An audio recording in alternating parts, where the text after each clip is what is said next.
Is it time to make crime illegal again? A seemingly absurd question, yet underpinning it is a deep-seated concern about the state of crime enforcement across the United States. A growing chorus of voices is questioning the effectiveness of current approaches to handling crime, fueled by a sense of frustration with what is perceived as a lenient approach to law enforcement and criminal prosecution. Consider the overburdened system we are dealing with. Day in, day out, law enforcement officers grapple with a daunting imbalance. There's a vast volume of crimes being reported, yet not enough officers to handle them. But it's not just a numbers game. Factors such as budget constraints, jail capacities, and overloaded court dockets add to the strain. In some cities, officers are even instructed to issue warnings for certain crimes instead of making arrests, sparking a debate about its effectiveness and fairness. Meanwhile, policy changes and resource allocation are causing shifts in police departments. In Pittsburgh, for example, reduced overnight staffing has left gaps in police coverage during early morning hours. Bars and other establishments have had to ramp up their security measures, reflecting a community adapting to a changing public safety landscape. But here's a twist.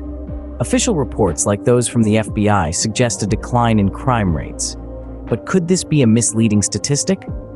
The reduction could be attributed to officers being advised against responding to certain incidents unless there is a clear and immediate threat to safety. This practice could potentially skew crime statistics and our perception of safety.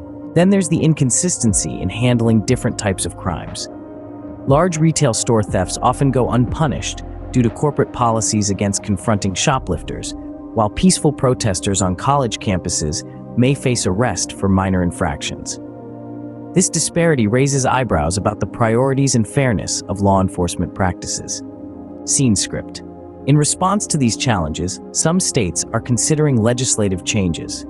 Massachusetts is debating a Raise the Age bill, aiming to reduce crime by providing more rehabilitative options for 18 to 20-year-olds. On a community level, individuals are intervening to stop thieves at stores like Home Depot and Lowe's, driven by a desire to prevent price hikes from unchecked shoplifting. So, we find ourselves in a complex puzzle. We need to maintain public safety and ensure justice for victims of crime, but the system's limitations call for a reevaluation of strategies to manage and deter criminal activities without overburdening law enforcement resources. The question remains, is it indeed time to redefine what it means to enforce the law and make crime illegal again? Perhaps the answer lies in a balanced approach. As these discussions continue, consider how you can engage with this issue. It's time for action, for thoughtful dialogue, and for innovative solutions. Because in the end, the safety of our communities is a responsibility we all share.